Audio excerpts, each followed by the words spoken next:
In the pouring rain, the Batmobile skids across the cemetery and crashes violently into a gravestone, Thomas Wayne's, shattering it into pieces. Smoke curls from the wreck as Batman, bloodied and racked with pain, hauls himself free. Grimacing, he stumbles across the soaked grass, dragging his battered body towards the looming Wayne Manor in the distance. Time heals all wounds, if they don't kill you first. In the Batcave, the echoes of loss hang heavy. Memorials to fallen allies stand solemn under glass. Batman, barely upright, leans into Alfred's arms. Alfred promises, "I'll fix their markers as soon as I fix you." Inside the stark medical corner of the Batcave, blood pools at their feet. Alfred, steady and practiced, takes surgical shears and carefully begins cutting away Batman's ruined, blood-soaked suit. Alfred's hands work carefully, stitching Batman's wounds once more. As he cleans the blood, he asks, "What was it this time?" A flashback shows the Penguin's umbrella sinking deep into Batman's side. Bruce's reply is dry. An umbrella. Deep scars map Batman's back like a battlefield. Panels weave between present stitches and brutal flashbacks. Bane shattering his spine, the Riddler burning his chest, Catwoman slashing through armor. As Alfred stitches his wounds, flashes of more violent memories erupt. Battles with Killer Croc, Scarecrow stabbing him. The scars and memories go on. Joker using acid, razor-sharp playing cards slashing into him. Blood and laughter mix into a nightmare symphony as Batman relives each cruel encounter, every mark Joker left on his flesh and soul. Bruce sits, shoulders sagging under the invisible weights of memory. Laughter echoes around him, and his eyes burn with a deadly calm. A flicker of the past catches him. Young Bruce, beaming after watching The Mark of Zorro, not yet broken by the world. The warmth of that night fades fast. Outside the theater, young Bruce clutches popcorn, walking with his proud parents. Then, a shadow in the alley.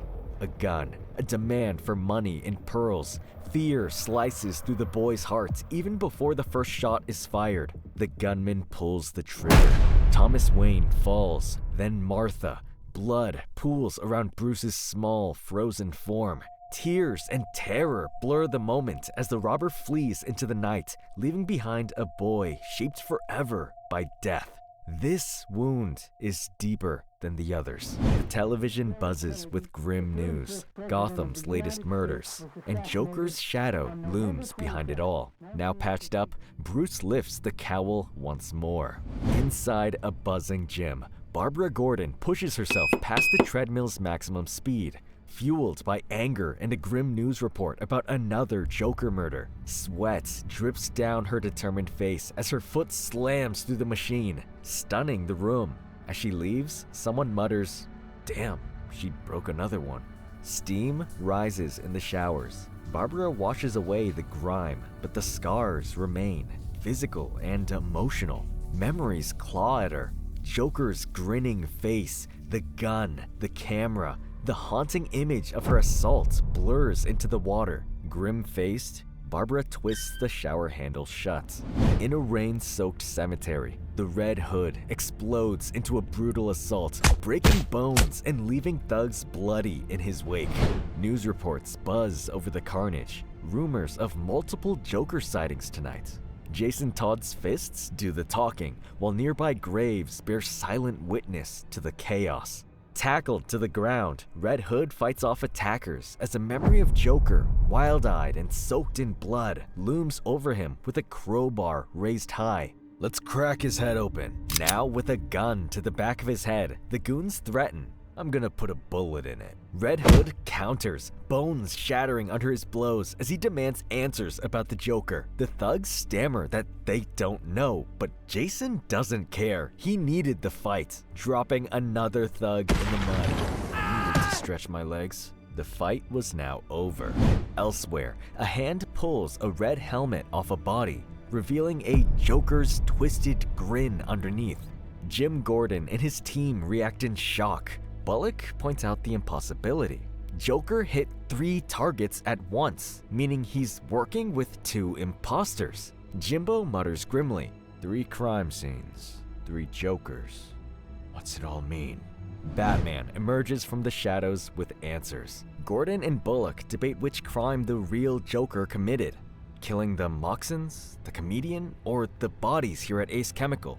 Batman deduces the men had their fingerprints burned, their DNA corrupted, jaws broken into Joker-like smiles. They're unidentifiable, just like the real Joker. Most likely they were homeless previously, now used as distractions, to keep attention on them and not the stolen truck.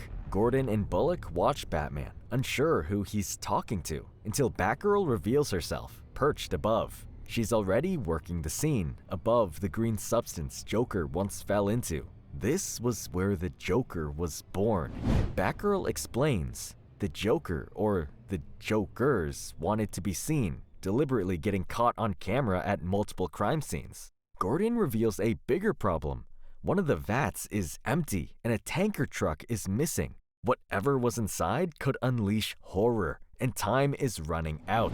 At the chemical plant, chaos unfolds. One of the Jokerized bodies, still alive, lunges at an officer, cackling insanely. Sirens scream as paramedics scramble to lock the survivor inside an ambulance, his laughter echoing into the night. Batman, Batgirl, and Gordon split up. Batman heads towards the next crime scene, while Batgirl revs up her motorcycle. Gordon offers her a ride, but Batgirl, steely-eyed under her cowl, refuses. "I've got one, thanks." Gordon watches her go, muttering to himself, "You don't need to do this, Barbara." But it's clear, she absolutely does. Batgirl tears after the ambulance on her bike, determined not to let anyone else be harmed.